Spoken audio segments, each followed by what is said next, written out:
Mike Kepler frowned as he looked at the unfamiliar black Audi A7 parked on his driveway. Not good, he muttered. I have no idea whose car this is, but it complicates things, he thought, analyzing the new development. As a forensic engineer, he had to adapt to unexpected situations in real time. The license plate indicated a suburban car dealership, and the dirty, bug-spattered windshield and bodywork suggested a recent trip. The hood was hot, and the car smelled of warm oil and rubber. Considering the cool weather, it had been parked no more than an hour ago. He noticed that the seat was lowered and pushed back, as if for a tall person. This car and its owner did not match any of his friends or relatives. Mike considered his options. Faced with this unexpected uncertainty, he put his plan on hold and decided to see how things would unfold.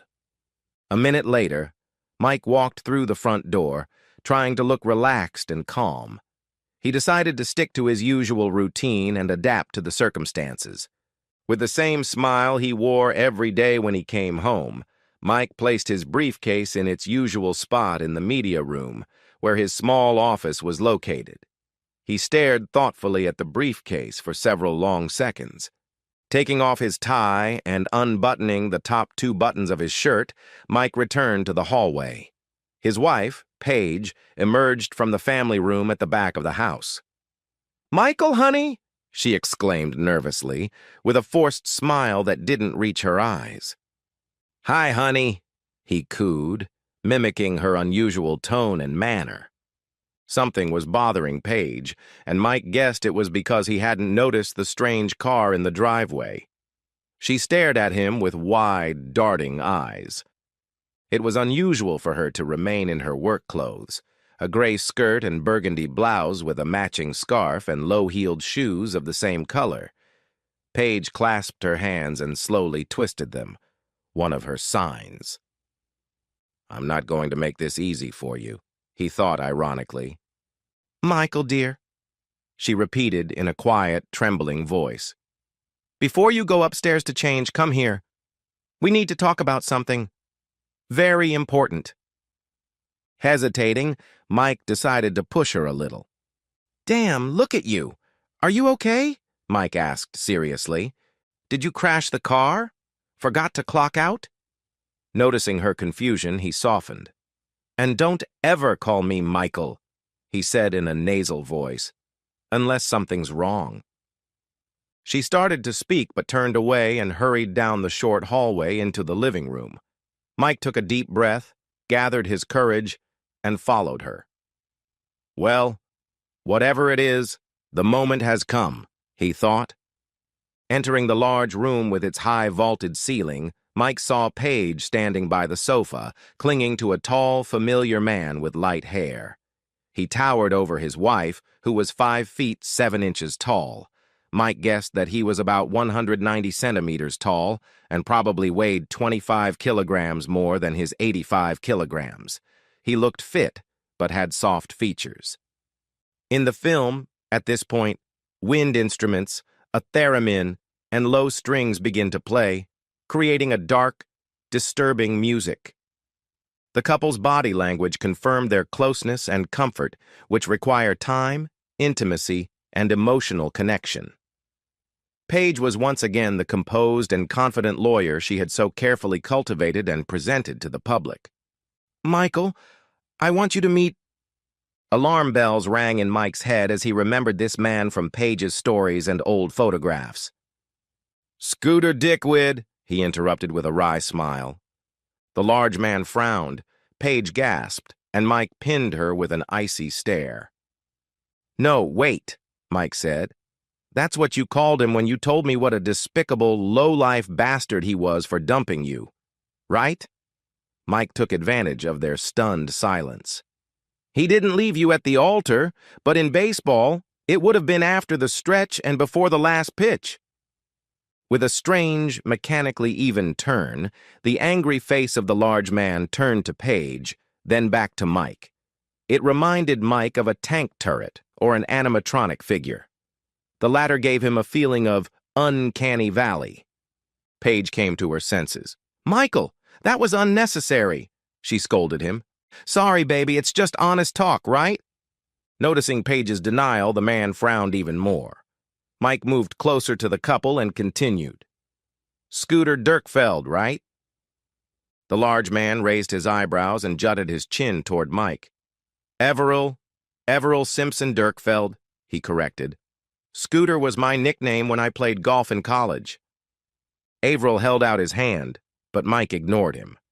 After a few awkward seconds, Averill withdrew his hand and pulled Paige toward him on the couch. They're a couple, Mike thought to himself. It was becoming obvious where this was going. If so, Mike's original plan for the day was ruined. The ex-boyfriend returns would have been the perfect scenario, he thought. He tried not to get his hopes up. Mike stood by the soft leather armchair opposite the sofa with a coffee table between them.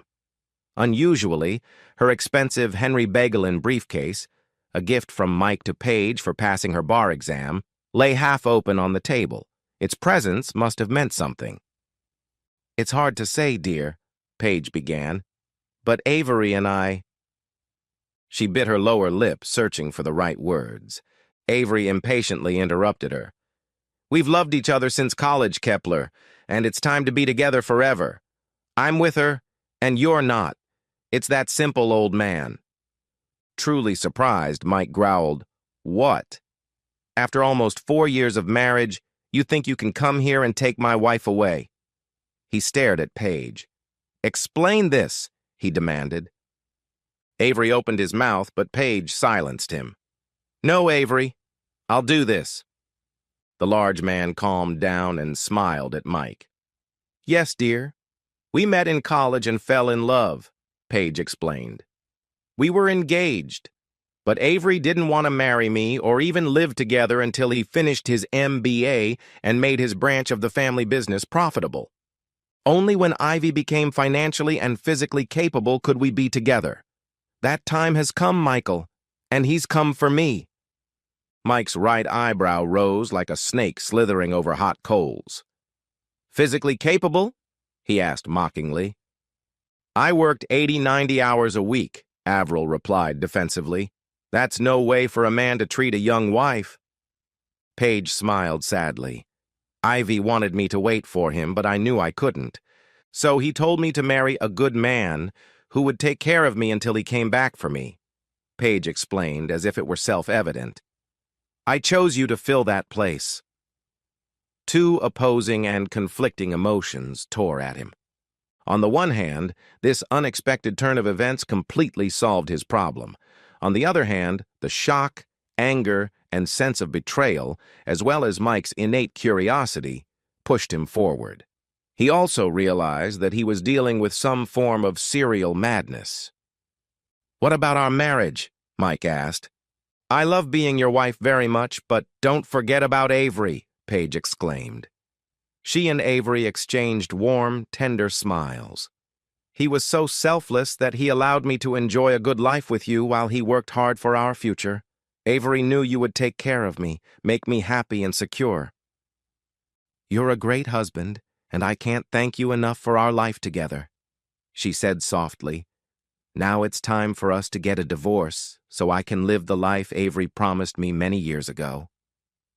Mike snorted incredulously. You two deserve each other, a cuckold who gives up his true love, and a woman who cheats on another man, making him take care of her until her true love, Mike made air quotes, comes back for her. Is that it? Paige blushed. It's not that simple, and it's not that bad. I did fall in love with you, but I was already taken. I'm so sorry, she replied quietly. If you were taken, Paige, then you cheated on him, Mike replied. No, honey, she corrected him. It wasn't cheating because Avery knew and approved. The big man's jaw tightened. Seeing Avery's discomfort, Mike grinned. Continuing her rehearsed speech, Paige said, People get divorced every day because of... Mike interrupted her. It's all my fault. Dad warned me that our relationship was moving too fast and that you were too eager. From the depths of his consciousness, he heard a male voice. Smack! Damn it, you got me! She looked at Avery with sad eyes, and he squeezed her hand. Avery and I are soulmates. You're a good person too, and I love you, but not the way I love him. Come on, Paige, Mike blurted out. You're both crazy if you think this isn't crazy. You're like poorly written characters in a stupid internet novel full of cliches. Hell, even Jerry Springer wouldn't touch you. Calm down, Kepler, Avriel barked. Mike replied, Come on, Scooter, tell me what I'm doing wrong. You're crossing the line, Avery threatened. His cheek muscles twitched. He sighed to say something, but Paige calmed him down by placing her hand on the big man's chest. Mike roared, Besides the emotional betrayal and the years you stole from me, there's also the financial cost. I paid for your last damn year of law school. I expect you to compensate me for that. They were so comfortable together that it was clear they weren't strangers. Mike had to get everything out in the open. How often did you cheat on each other during our marriage? Mike asked coldly. With his frequent business trips and their blind trust in each other, there had certainly been plenty of opportunities. That doesn't matter now, Avery blurted out. He clenched his fists, and Mike braced himself for what he might do. Ignoring Avery, Paige replied, Not that often, and never in our house. It was easy for you when we were together because we planned everything for when you were away. I was always pure and loving when you came home. Except in your heart, Mike snapped. Just more proof that our entire marriage was built on lies. Now your resume reads, liar, cheater, deceiver, and thief. As a lawyer, you have a bright future in politics.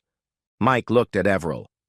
Scooter, what kind of man lets the love of his life marry someone else and wait until he gets his life together? Did you wait until you were successful, or until Mom and Dad said it was okay to get married? Everill's reaction told Mike he'd hit a nerve. I don't have to listen to this crap from you, Everell shouted. Then leave, Mike said in a normal voice. He stood up and pointed to the front door. Don't hit your ass on the doorknob. Please, Michael, we know we're not perfect, but we love each other, Paige whined. Let's just be polite and get this over with. Mike looked at his wife and sighed deeply. Paige, honey, there's a reason Dante Alighieri sent traitors to the 9th circle of hell. Every evil you commit against another begins with deception and betrayal. Lucrezia Borgia is proof that it gets easier with time. Everell jumped up, rushed toward Mike, and took an aggressive step forward. Don't talk about us like that, he demanded. No, ever, Michael, Paige shouted, stepping between them. Unpleasant feeling, huh, Scooter? Mike said in a low, vicious tone. I'm sure you spent a few nights lying there wondering what Paige... Shut up, you bastard, Everell said, throwing an uncertain punch that slid across Mike's shoulder. Paige grabbed Averill's right arm, and he shouted, Come on! I'll kill you, Kepler! Mike snorted. Calm your boyfriend down, Paige. He said to Averill, That's the only punch you're going to get. The next one, I'm coming back for you. Anytime, Averill growled.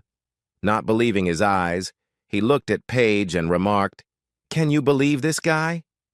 In a worried voice, she replied, Michael was a heavyweight in the army.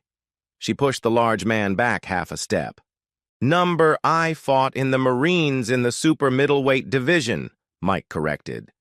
It was the last warning he would give this big fool whose square jaw resembled a punching bag. Mike knew he had to set the stage for the final act. You owe me 4 lost years, a year of law school, and an apology, Mike said coldly. I know. It was wrong. And yes, I'm sorry, and because I love you, it hurts. She had reached her limit, and for the first time that day, Mike felt that his wife was sincere. Averill pushed him away angrily and stood staring at everything but the other 2 people in the room. Mike backed away. He wanted her to feel that she owed him, but he was also afraid that she might suddenly change her mind and choose him. He wanted her to be vulnerable, to feel guilty, and most importantly, to leave. Taking advantage of the lull, Averill said, Kepler, this is hard for both of us because we're not bad people. I don't care, Mike replied coldly. Tell that to a priest or a psychiatrist. The large man looked at Mike with disgust. Seeing her briefcase on the coffee table, Mike realized that it contained one or more sets of divorce papers. She followed his gaze, becoming serious and focused. The game was entering its final phase. She knelt down, took the manila folder out, and pushed it across the table. With a trembling hand, she motioned for Mike to sit down. In a low, restrained voice, she said, "I asked Abe Crossley to draw up this divorce agreement. Abe headed the family law department at her firm. It's a fair agreement. Don't fight it. Just let me go." She opened the folder and pointed to the top sheet. "It's simple and fair, Mike." Significantly, she addressed him by his first name. She continued, "We're splitting the property and accounts in half. We're keeping our retirement savings, and if neither of us wants to buy the other out, we'll sell the house and split the proceeds. Details such as household items are listed on the penultimate page. I want to take the furniture I bought, my belongings, and a few small items. The rest is yours." She placed the cross pen next to the folder. "Look it over, initial the pages, sign and date where indicated on the stickers." Seeing her husband's questioning look, she said, "We're getting divorced because of irreconcilable differences." Mike took the document and read it. Pretending to study it carefully, he watched the interaction between Paige and her lover, who stood to one side with his arms crossed over his chest. The couple was tense and restless, exchanging awkward, contradictory glances. A moment later, Avery nodded toward the dining room, and they left. Mike heard them whispering loudly and indistinctly. Abe Crossley was one of the partners Mike knew well. If Paige ever wanted to become a partner, she would tell Abe everything about her divorce, especially the unusual circumstances that led to it. Given that, Abe also knew that Mike would not accept these terms. What's more, he would warn Paige not to bring it up in court for obvious reasons. A divorce with a trial, especially if Mike demanded a jury, would be a nightmare for her and reflect badly on the firm. A quick glance at his briefcase revealed that she had the same folder there. Just like in the ring, Mike decided to corner his opponents. "No way, Paige, that's not going to happen," he replied sharply. To focus, he imagined a pair of sea-green eyes looking at him lovingly. Waving the offensive document dramatically, he exclaimed, "This is offensive and ridiculous." "Damn it, Kepler, stop it!" Avery barked, bursting into the room. "Stop it, Avy!" hissed Paige, following him. "You stole more than 4.5 years of my life, and you're offering me half? I supported you for almost 2 years while you finished law school and took your exams, and you insult me with half?" "This takes us back to day one, and you just walk away. In golf, that's called a mulligan. Little kids call it a do-over. I call it damn unacceptable," Mike growled. He threw the papers on the coffee table and said, "See you in court. And I'll file a counterclaim for adultery, which, as you know, is grounds." "Ha! On what grounds?" Averill shouted. Surprised, Paige looked at Avery, and after an awkward pause, said, "That's right, Michael. You don't have any proof." As soon as she said it, she realized it was a careless and stupid statement. It was like pouring gasoline on a fire. Mike exhaled slowly to calm himself. They were backed into a corner, almost on the verge of defeat. "Consulting with the sole lawyer?" he asked with a wolfish grin, shattering Paige's facade. He continued, "You know that the threshold in family court is lower than in criminal or civil court." He looked coldly at the couple. Mike walked over to the wall with floor-to-ceiling windows overlooking the spacious backyard and covered patio. "I'm keeping this house," he decided. He felt their eyes on him and took his time. Silence was his weapon. Turning to them, Mike said, "As court employees, when my lawyer questions you, you won't have anywhere to hide. You'll be held to a higher standard, and rightly so." Her eyes widened imperceptibly, and a shadow of fear flashed across her pretty face. "She doesn't have the courage. She won't be able to handle the pressure. Now I understand why she's not involved in litigation," he thought. "You won't be able to misunderstand the question or get confused while testifying. I know you can't lie, so don't play the Hillary I don't remember anything game. You shouldn't do this, she pleaded quietly. He shook his head sadly. No, you didn't have to, but you dealt the cards. I'm just playing by the rules. He cleared his throat. My lawyer is going to question you, Scooter, your parents, his parents, and your friends. Since you told me when you cheated on me, it will be easy to cross-reference phone records, your work and vacation schedules, his travel schedule, and everything else relevant to the case. Don't drag our parents into this, she demanded. Mike grinned. Why, honey? Dot and Bill love me. He looked at Averill and said, My in-laws are very close to me, Scooter. I know for a fact that they're not crazy about you. Paige took a step forward and opened her mouth, but Mike cut her off. You know how they feel about him. She sighed and turned pale. Paige, think about how hard it will be to explain this to your parents. You bastard, Averill growled and rushed into the kitchen. In desperation, Paige rushed after her other half. Mike said, Make me a better offer, or see you in court. You won't survive if the truth comes out. When she was out of sight, Mike shouted, Go to court and it will all be public knowledge.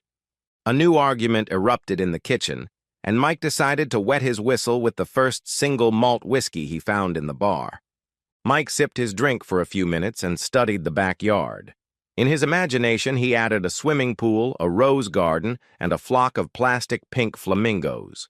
He included a swing set and a playhouse decorated with cute little hedgehogs in his design. You win, Mike. The familiar voice sounded again, but this time it was sharp and angry. When Mike turned around, Paige pulled another folder out of her briefcase. She slammed it against his chest. Oh? He pretended to be surprised. Another offer? Paige narrowed her eyes maliciously. Be generous, you jerk. You know I couldn't and wouldn't lie to Abe. You know me too well, she said almost wistfully. Worse, Abe knows you too well. He told me that what I did was crazy and immoral, but that Ivy and I should be together. Ivy demanded that I make things right with you no matter what, or I'd have to give up my career and possibly my law license. So here you are, you smug bastard. Here's your reward. You win. Mike didn't respond, because he had won more than Paige could offer. She took his silence as hesitation and growled, Just read it and sign it, you smug bastard. Mike saw the hatred in her burning brown eyes and realized that she had never loved him. She loved what he could do and had done for her, and now it was over between them. This was payment for services rendered. The cold, forced legal agreement was a sad metaphor for their marriage. He read the shocking proposal carefully. It had Abe's fingerprints on it. He was leaving her the house and all the furnishings except for the furniture she had bought and her personal property. They kept their individual retirement accounts, but he got their entire joint investment portfolio. It was a large compensation, a moral bandage. It was generous payment for the years she had stolen from him. Their bank accounts were divided 75-25 in Mike's favor. As much as it could compensate for the money, Paige had paid dearly for her betrayal. Mike felt grateful and happy to be leaving a dysfunctional marriage for something better. It all ended better than he could have imagined that morning. As he looked through the divorce papers, Mike noticed Marla Smith, the lawyer's secretary, standing in the dining room. "What are you doing here?" Mike asked, knowing the answer. "I'm sorry, Mike," Marla replied, embarrassed, her voice flat and strangely formal. "Rose didn't want this, and I work for Abe." She smiled weakly. "Paige, did you want Rose to be here?" Mike asked dryly. Rose Parsons was Paige's legal secretary and, along with her husband, Al, a friend of Mike and Paige. Reaching her limit, Paige replied sharply, "Yes. Let's get this over with." Mike looked over the first draft of the prenuptial agreement and noticed that, like most legal documents, it was a standard pro forma document. Each page had to be signed, but his angry and paranoid mind imagined Paige or Everill replacing the notarized page with signatures from the second document in the first sentence. Yes, she would have to sign the replaced pages, but like most wives, Paige was quite good at forging her husband's signature. They both signed the divorce papers, and Marla had them notarized. Mike grabbed the unsigned first set of divorce papers, while Marla recorded their personal information and other details in the notarial deed. "What are you doing?" Paige asked. "Covering my ass," he replied, walking down the short hallway to his office. Paige rushed through the door just as the shredder swallowed the last pages of the first agreement. "Damn it! We've been together all this time, and you think so little of me? Do you really think I would—" "Cheated on me? Betrayed me?" Mike turned to her and asked, "What would make me think that, Paige Elizabeth?" "You've gone too far," she began. Mike interrupted her. "I've gone too far?" He glanced at Avery, who had entered the small room. "If you don't like what's happening, understand that you and this idiot created this situation." Averill squeezed between Paige and Mike and pushed the smaller man with his chest. "Enough, Kepler!" Mike pushed Averill away. "You were warned!" Averill grabbed Mike's wrists, but in the blink of an eye, Mike stepped on his left leg and easily broke free from his grip. Paige's scream drowned out Averill's cry of pain. "No! Mike, stop!" she screamed. Moving closer, Mike delivered a series of quick blows to Averill's soft stomach and ribs, but realizing he had something to lose, he held back his fists. Inexperienced and weak, Averill stumbled and fell against the wall. "That's assault and battery," Mike hissed. "Now get out of here or I'll call the police." "Please, let's not end it like this," she cried. "Go away! You're free! Get out!" Mike shouted. Averill glared at him, but he didn't have the strength to fight back. In a quiet voice, he said, "She was always mine." He grinned at Mike as he walked past Paige. "Come on, baby. Let's start a beautiful new life together." Paige left, but Averill remained at the door and asked arrogantly, "So, how does it feel to have your woman taken away from you?" He snorted. Mike smiled and said, "Maybe you should ask yourself, why did you let another man have your woman for almost 5 years? That's not normal." Averill slammed the door so hard that Mike's ears rang, and the velvet portrait of Elvis fell from the wall. Mike smiled, clenched his fist, and whispered, "Yes, it's over." He watched them leave. It wasn't over until they were out of sight. Averill struggled with 2 huge suitcases, and Paige followed behind with another suitcase and a large bag slung over her shoulder. Averill walked ahead, ignoring Mike. Paige looked at Mike, her eyes filled with tears, and there was an expression on her face. Regret? When she walked out the door, she burst into tears. Her lover returned and slammed the door without looking at him. Mike felt a pang of nostalgia, but it was because of the good times they had had together. When they were gone, Mike exhaled and returned to the living room. Apparently, Marla Smith had left earlier through the back door to catch a taxi or Uber, the beginning of a happy life. Mike tore open the folder in his briefcase and dialed the number labeled FH Analytics. "Mike, how did it go?" she asked breathlessly. "Tell me it's over, that you're okay." "Better than I could have imagined, Freya." "Really?" she asked, surprised. "So, she didn't explode when you handed her the divorce papers?" Mike chuckled. "No, because she beat me to it." "Wait, she filed for divorce?" Freya exclaimed. "Yes, her and her ex-boyfriend," Mike exclaimed. "What, a guy?" Her voice was full of joyful disbelief. She dumped me like a hot potato," Mike replied. "But I won a game I didn't even know I was playing. I can't wait to tell you. It's an incredible story." Her cell phone connected to her Acura's speakerphone. "I'm on my way." "Of course, baby. Drive safely because our happily ever after has already begun." Tall and slender, 5 feet 10 inches and 148 pounds, with dark red hair and slightly almond-shaped seafoam-colored eyes, Freya Hauptmann lives up to her name. She is indeed a wild goddess, and like an elegant cat, she sat curled up in a large leather armchair. The atmosphere of calm, security, and hospitality that reigned in the living room was entirely due to the presence of this woman. "Let me clarify," Freya laughed. "Her ex-fiancé came for her while she was filing for divorce?" "Yes," Mike smiled. "Ironically, the first agreement she offered me was exactly the same as the one I was going to offer her." "Unbelievable!" Freya exclaimed. She nodded at the copy of the final agreement lying on the coffee table. "So, tell me how you got this agreement." Mike spent the next few minutes explaining. He concluded by saying, "I tore up the divorce papers I was going to give her as soon as we hung up. Then I called Thomas and told him the whole story. Tomorrow he'll destroy the originals." "Less work for him and cheaper for us," she stated. "Thomas will represent me until the divorce is final. I won't even have to show up in court," Mike said. "I'm glad Kara is our business lawyer," Freya remarked. Kara was Thomas's law partner and his wife.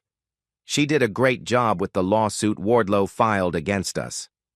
Mike added, "We won the case and became much more than just business partners." They laughed and clinked glasses. "To Carlton Wardlow," Mike said, "and to good lawyers in this world." "Bless all 12 of them," Freya added dryly. She pulled Mike toward a chair. Kissing him warmly, she asked, "So when will the house officially be yours? I can't wait to erase all traces of her presence." "The day the divorce is final," Mike whispered, kissing her long, slender hand. "She has 5 days to pack up and leave." He looked into her greenish eyes. "Maybe I'll rent out that Airbnb on Sprague near our office," he said casually. She shook her head. "No way. I have a bed with your name on it, big boy." They both giggled. "Best of all, I promise no secret boyfriends will fall out of the sky," she declared with playful seriousness, her eyes sparkling. Mike rubbed his chin dramatically. I'm in, but only if you have free Wi-Fi." He paused. "And a promiscuous, sex-obsessed companion." Her eyes widened. "Are you serious?" she beamed. Mike nodded. "Yes, seriously. I'm so ready to make love to you." "Knowing you, I can guess what made you change your mind after all these years." She wanted to hear it from him. Mike nodded. "After I found out that my marriage was a lie and that she was never faithful or honest, I no longer feel bound by my wedding vows. So I'm all yours, body and soul." "And mine too," she whispered, wrapping her long arms around his neck. "I love you and your sexy mind." Their kiss echoed off the walls like thunder. At least, that's how it seemed. End of the game. The 60 days required for the divorce flew by for Mike and Freya. Paige moved her things out of the house, including the furniture she had bought. Before leaving, Paige left her wedding ring and engagement ring on the bar. It was like a Cold War spy exchange in the middle of the Glenica Bridge, or a narcissistic blow with a Parthian spear. He sold all 3 rings at a pawn shop downtown, donated the money to the nearest Well of Hope mission, and threw the receipt into a sewer grate. An hour later, he couldn't remember how much he had gotten for them. Mike waited for the divorce to be finalized and the final decisions to be made. Common sense told him that Paige would not cancel the divorce or file a new petition. Abe had taken care of that, effectively dictating the terms of the divorce. However, Mike knew that irrational people often defy common sense, so he was cautious. Like a boxer, he kept his finger on the pulse. He and Freya maintained their growing business relationship by merging their 2 small firms. Working together served as a cover for their personal relationship, which grew closer and more fulfilling with each passing day. Paige said they had broken up amicably and that, miraculously, her ex-boyfriend had appeared out of nowhere to comfort and calm her down. To date, Mike has neither denied nor confirmed her version of events. Everything changed when the divorce was finalized. Mike refuted Paige's version, telling the truth, which created another problem. People found it difficult to believe such a crazy story. The "she cheated on me with Avery" version was more believable to those around them. Close friends and family knew the truth, and the rest didn't matter. Shortly before the divorce was finalized, Mike's father-in-law, Bill, called. As always, he was blunt. "Why did you let my daughter do this to you and call us?" he asked in a trembling voice. "On Sunday, she showed up with this idiot who had a ring on his finger the size of our Rottweiler and said, 'Dad, you, Mom, and Ivy need to talk.' Oh, how we talked. Well, she talked because Dot and I were in shock.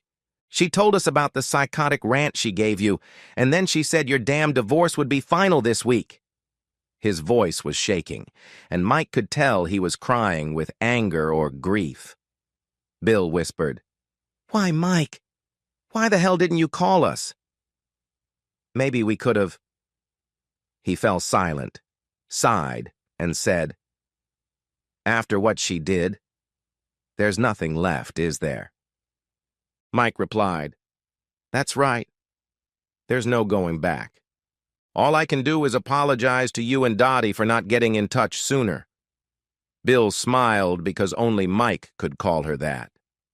"To be honest, I didn't know what to say or how to explain everything. At that moment, I was struggling with myself.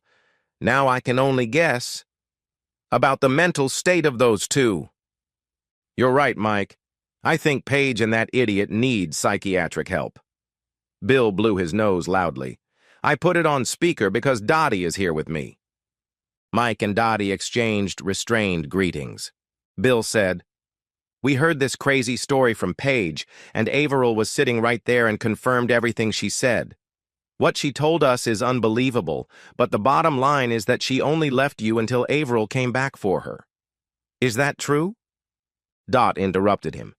"You know we raised her better than that. Our other 2 children are wonderful. Mike, you know how much we love you. That's why Bill and I are so upset, and please, dear, we're so sorry this happened. You're the best thing that ever happened to our eldest daughter."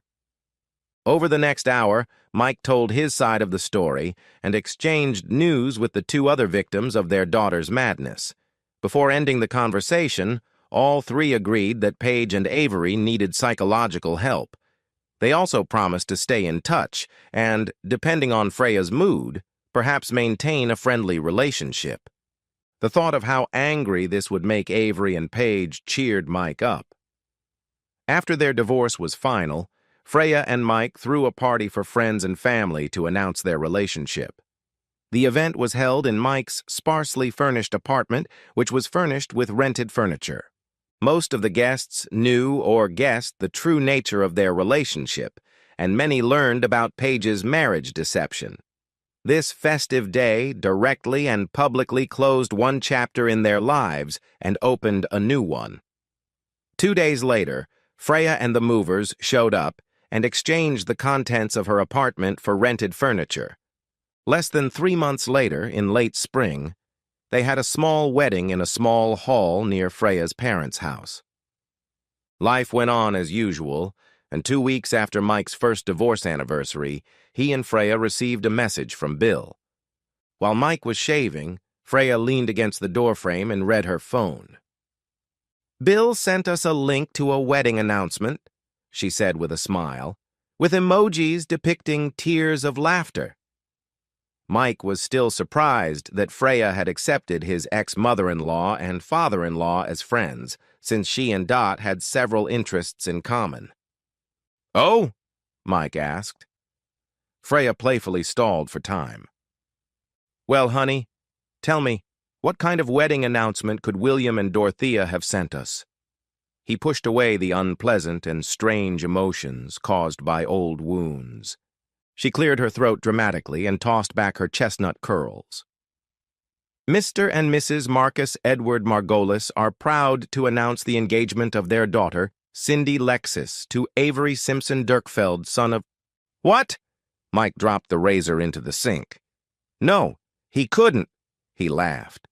Freya said, "Bill also wrote to us." I bet 3-1 that Cindy Lexus is a stripper. She added, "Oh," and Dot wrote, "Thank God, now we can help someone." Dot was still worried about Paige's mental health. Freya threw Mike a towel. "Dot's right." Noticing Mike's strange half-smile, she said, "Something's going on in your sex head. Spill it." Mike grimaced as he splashed himself with aftershave. He was stalling too. "Well, what if?" He smiled. "What if Avi is getting back at Paige for making him agree to a fake husband? Damn, this is the second engagement he's broken off with her." He paused and added, "Maybe he knows something the others don't." They laughed, and Freya agreed. That makes sense. After checking her phone, Freya smiled. "I think Bill is betting on us." She showed Mike her cell phone. "This is Cindy Lexi Margolis's Instagram page." Mike saw a 25-year-old blonde with silicone breasts, enlarged lips, drawn-on eyebrows, and 5-inch false eyelashes. Cherry-colored artificial nails and heavy porn star makeup added meaning to the message. "Hot new photos on my OnlyFans." Mike shook his head in amazement. "Old Ivy knows how to pick 'em, huh? If one crazy woman isn't enough, get an even crazier one." "I'm a little surprised, considering the circumstances," Freya said. "He and Paige were supposed to get married around the same time we did." Mike shrugged. "No idea, honey. Not my monkey, not my circus." He kissed the tip of his wife's thin, aquiline nose. "I'm just grateful you saved me." Freya smiled lovingly. Taking the ends of the towel wrapped around Mike's neck, she pulled her naked, freshly washed husband toward her. Looking into his eyes, she asked, "Remember that crib at the Amish store on Route 9? A smile of surprise spread across Mike's face. "I went back yesterday and bought it. Let's go get your pickup." Mike's kiss cut her off mid-sentence. "Holding anger is like drinking poison and waiting for the other person to die." Attributed to Alcoholics Anonymous.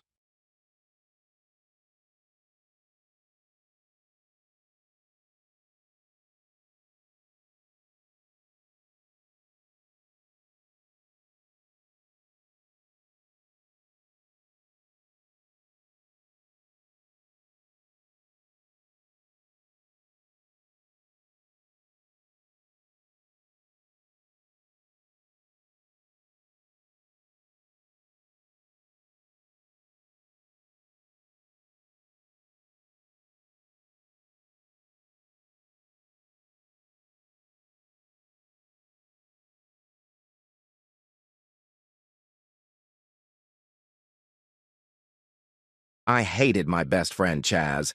Yes, I know it sounds crazy, but that's how I really felt. We grew up as best friends and fierce rivals. We were more friends than rivals until we discovered girls. Thanks to some twisted sense of humor the gods must have had, it seemed like we always fell in love with the same girls. I think it started when we were in junior high. Chaz went to East High, and I went to North High. My name is Dill Edwards, and Chaz is Charles Theron. Dill sounds like a funny name, but my father won the money for my honeymoon with my mother playing poker. My real name is John Thomas Edwards, but because of my dad, everyone called me Dill. Chaz's father was from Bordeaux, and his mother was from Philadelphia. Chaz's father was a senior partner at one of the 8 largest accounting firms in Sedgwick County. Of course, they had money and a big house on College Hill in Wichita. I grew up on a small farm in Pleasant Valley, north of Big Ditch, not far from 37th Street. We weren't wealthy, and we had a small house. My mother was a homemaker, raising my 3 younger sisters and me. My father was a draftsman. Our families met because our mothers were on the board of directors of a large charitable organization, and they quickly became friends. My mother was on the board because her grandfather had left all his money to the charity on the condition that she remain a permanent member of the board. This led to us having joint barbecues, picnics, and dinners more often than I would have liked. Chaz and I were both athletes. At 6 feet tall, I was well-built and had excellent coordination. Chaz was about 6 feet 3 inches tall and lean, only 20 pounds heavier than me. He was a quarterback on the football team. I was a linebacker. I was a point guard on the basketball team, and Chaz was a forward, although he had the ball handling and shooting skills of a guard. We attended college together during our sophomore and junior years. I was dating a girl named Patty who went to Southeast High School. She was every high school senior's dream girl. She was hot before Chaz or I even knew what that word meant. We went out 4 or 5 times and were flirting lightly. I was head over heels in love with her. That year, both the East and North high schools had their proms on the same weekend. I was going to ask Patty to go to the North prom, but I waited until the last minute. I don't know why. When I finally made up my mind, she let me know that Chaz had already asked her. Damn. I didn't even know Chaz knew her. I was angry, but there was nothing I could do. A couple of weeks after prom, my family was invited to Chaz's parents' house for dinner. Chaz and I went to a park a couple of blocks from his house. It was the East High cross-country team's practice area, and we started shooting hoops. I won't go into details, but he told me he'd slept with Patty. Mad with rage, I swung wildly at him, but he dodged and caught me with a vicious short left jab to the chin that knocked me down like a man who had been kicked. He left me lying there and went back to his house. I showed up 20 minutes later with a menacing look on my face. We danced around each other for the next year. Sometimes we were friends, sometimes we hated each other. The following fall, during a football game at North High, we stopped being friends.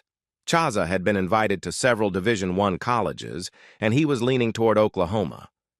I had already been accepted to Annapolis. Surprisingly, my grades played a major role in this, not my athletic ability. North High was ahead by a score of 30 seconds before the end of the game, but East had 4th down in the middle of the field. I was supposed to cover the receiver, but I shifted and moved toward the line of scrimmage. When their center snapped the ball, I lunged at the defender, remembering Patty. I gave it my all for Chaz when I saw him throw the ball 3 steps away from him.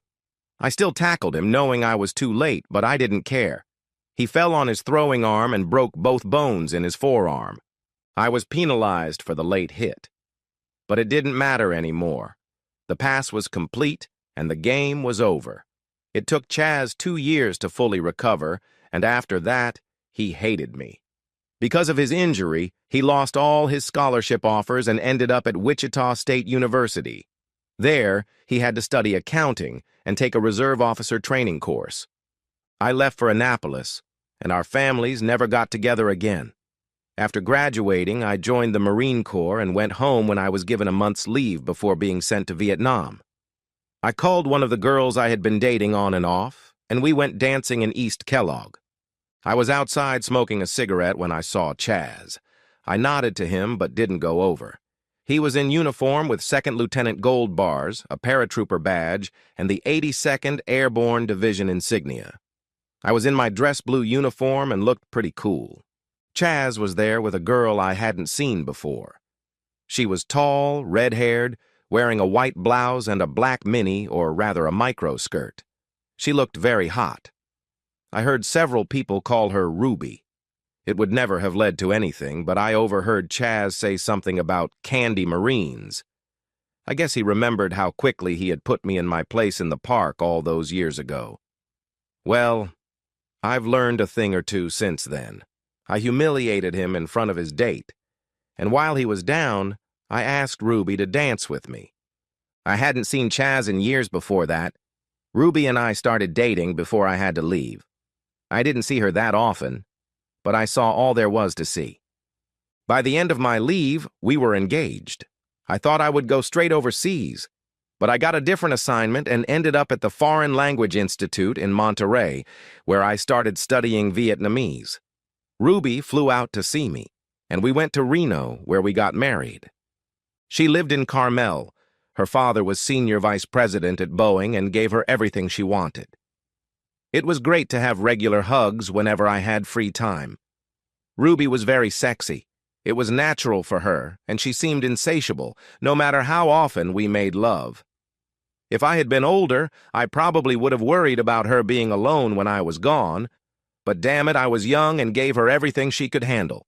When I finished my training, she went back to her parents and I went to war. Khe San. For me, Vietnam marked an absolute difference and an absolute change in everything. In 2 days, I went from living in almost paradise in Monterey Bay and nights, sometimes, with a woman who exuded sexuality to this alien place. Everything was different. The air had a strange smell and the heat and humidity were oppressive. It was February 1968, and I was sent to the Khe San combat base a few miles south of the demilitarized zone in Quang Tri Province. The area was remote, sparsely populated, and the main hotbed of the war at the time. South of the demilitarized zone, a series of Marine and Vietnamese bases had been built to protect communications and population centers along the coast. I learned from my mother that Chaz was in the 503rd Airborne Division, operating in the Central Highlands at the time. My mother knew nothing about the hostility that had developed between us. Seeing him was the last thing I wanted to do, but I told my mother I would try to meet with him. I just didn't want to get her involved. The Khe San base had been closed the previous fall for renovation and expansion and reopened a few months before my arrival. South Vietnamese Army ARVN engineers built a dirt runway in 1962, which was doubled in length. And a couple of years later, several taxiways were added, built by Seabees, and covered with interconnected aluminum mats. By the time I arrived, it was a well-fortified base. As our helicopter approached the base, I had a premonition of things to come when we spotted the still-smoking remains of a KC-130 at the end of the runway. The base was more than 2 kilometers long and about 400 meters wide. The runway actually extended about 150 meters beyond the perimeter. This narrow passage was heavily covered by machine guns, claymore mines, and several Ontos anti-tank vehicles. The only source of water for the base was a stream outside the northern perimeter. Water was pumped through pipes to the base and stored in rubber tanks. I was assigned to the S-2 Battalion, which was responsible for intelligence. My job was to translate documents found on captured or dead enemy soldiers as quickly as possible. This meant that instead of waiting for the documents to come to me, I often had to go and get them myself. It was hard work because the documents were usually in poor condition, and we were receiving more and more material from the NVA. What we had learned in Monterey was mainly from VC documents. About 2 weeks after I arrived, I was on the front line, and one of the guys asked if I wanted to take a picture with a snake. I asked what he was talking about, and he told me about a snake he had killed the day before. It took 4 men to bring it back. Later, when I returned to the real world, I looked at that photo and remembered what a hellish war it had been. It was a small consolation compared to the hell my life had become. I paid attention to soldiers with experience and learned how to survive. About 6 months after I started working in Khe San, I was sent to Tan Son Nhut Air Base outside Saigon to meet with other translators to try to achieve greater consistency in our translations and suggestions for identifying trends in the data we had collected. It was believed that such a meeting would help us be more productive in the questions we were asking. On the way back, the helicopter I was flying in landed on the landing pad just as mortar fire began.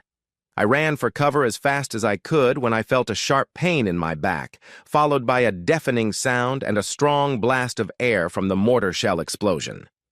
At the hospital, I received bad news.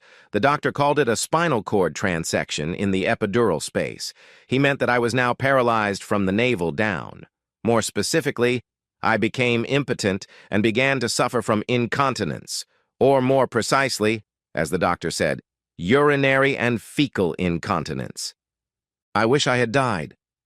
That was my first thought after the doctor left. It became an obsession.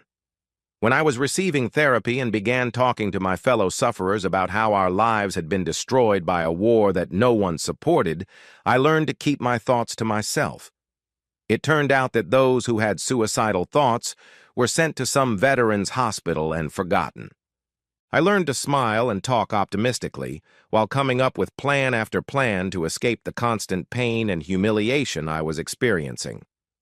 One of the plans started working almost immediately. One afternoon, I was dozing off. Actually, I slept most of the time because of the drugs I was taking for pain, when Chaz barged in. He had a bandage over his eye, which he had lost in an ambush by the Viet Cong. The stupid bastard actually looked even more handsome with the bandage than without it. We talked for a while, and then I begged him to bring me a bottle. "Come on, Chaz, for old time's sake." He came back and, handing me the bottle, said, "Hey, did Ruby tell you that we went dancing a couple of times when I was on leave before I left? You know, she was lonely. Listen, how are you going to satisfy her now?" Grinning, he added, "You know, you can always come to me for that, buddy. She's really hot, isn't she?" I was torn between drinking the bottle of whiskey he had brought me and throwing it at him in an attempt to poke out his other eye. I decided to drink it and tried my best to kill myself with it. I was almost halfway through the bottle when I dropped it. Not only did that prevent me from finishing the whiskey, but it also attracted the night nurse, who came running at the sound of the crash. With the amount of drugs I had taken, I almost died, but they did everything they could and saved my pathetic ass. I cried for 2 days straight after that, before I could fake calm again. Next thing I knew, I was in a hospital in Hawaii, and Ruby came to visit me for a couple of weeks. She would just come to the hospital for about half an hour every day. I asked her why she didn't come more often. "Because this place is too depressing, and I hate the smell. It makes me sick." I was worried about what she was doing the rest of the time, but there was nothing I could do about it. Finally, I made it home. We rented a house just a few blocks from Pleasant Valley High School, north of Wichita.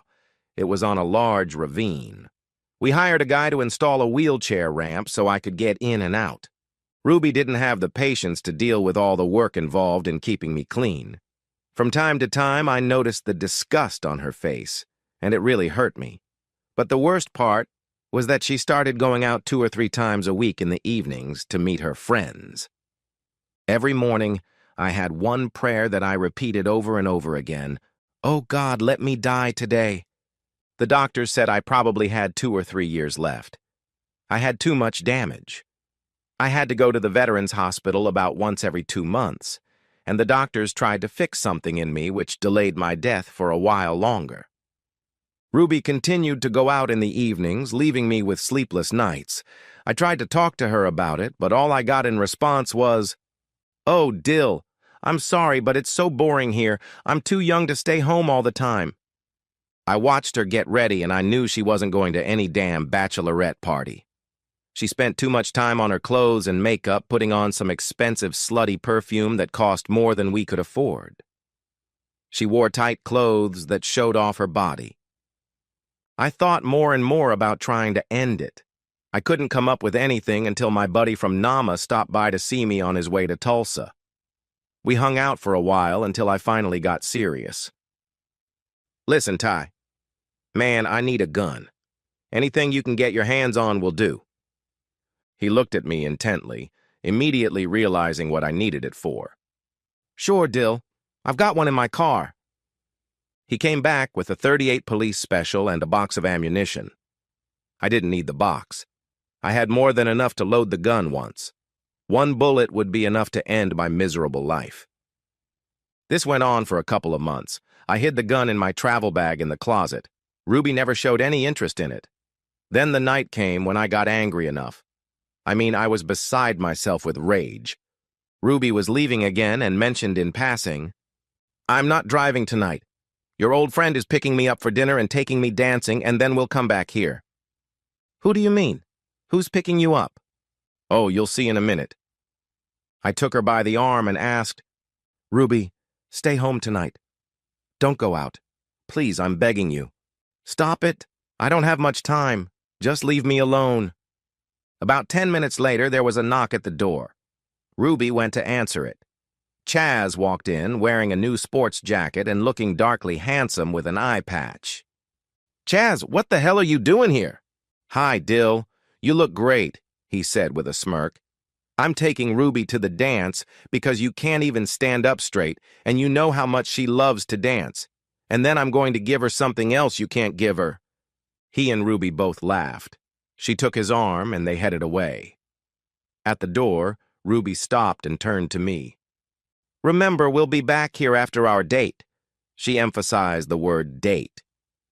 "Please don't go into the bedroom. I don't want it to smell like those awful cigars you smoke. Oh, and if you want, you can watch us." Chaz added with a laugh, "Yeah, Dill, that's the closest you'll ever get to sex." I threw the ashtray at him, but he just dodged it, and they laughed as they walked out the door, slamming it behind them. Slowly burning up inside, I made my way to the closet and took out the gun. I always kept it loaded. Moving closer to the bed, I took out the bullets and wiped each one on the edge of the sheet, making the hard brass shine. I did this for 10 minutes until a tear fell on one of the bullets. Then I realized I was crying. At that moment, I knew I was ready to end it all. I had nothing to live for. I wanted nothing but death. I put the shiny death dealers back in the gun, one at a time. Then I looked down the barrel to make sure it was clean, though it didn't really matter. I tried to put the barrel in my mouth, but I chipped a tooth when I did. The pain distracted me, and I took it out and carefully wiped the saliva off the metal. Thinking about the best way to do it, I decided to go for the temple. I put the hard metal against my head and my finger on the trigger. I pulled it slowly, expecting a bang, but my hand shook and I backed away. Then I lit a stinking black cigar and lifted the pillow Ruby had been sleeping on, exhaling smoke into the hole in the pillowcase. I knew she would wash the pillowcase, but I hoped some unpleasant smell would remain. I stumbled into the kitchen. I needed Dutch courage, or in this case, Kentucky courage. My hands were still shaking as I poured water into a half-full whiskey glass, spilling more on the table than in the glass. Then I took a big gulp and choked, but it felt good. I put the gun back to my head, but I realized it was useless. I just couldn't pull the trigger. I couldn't do it like that. I added a couple of inches of whiskey to my glass and drank it slowly, thinking. The idea came to me in a flash of insight, and I understood, really understood, what I wanted from life. And death. I put the gun on my knees, covered it with a newspaper, leaned back, and began to slowly sip my drink, enjoying the taste. I took a clean ashtray out of the drawer and smoked all those stinking cigars one after another. For the first time in a long time, a smile appeared on my face.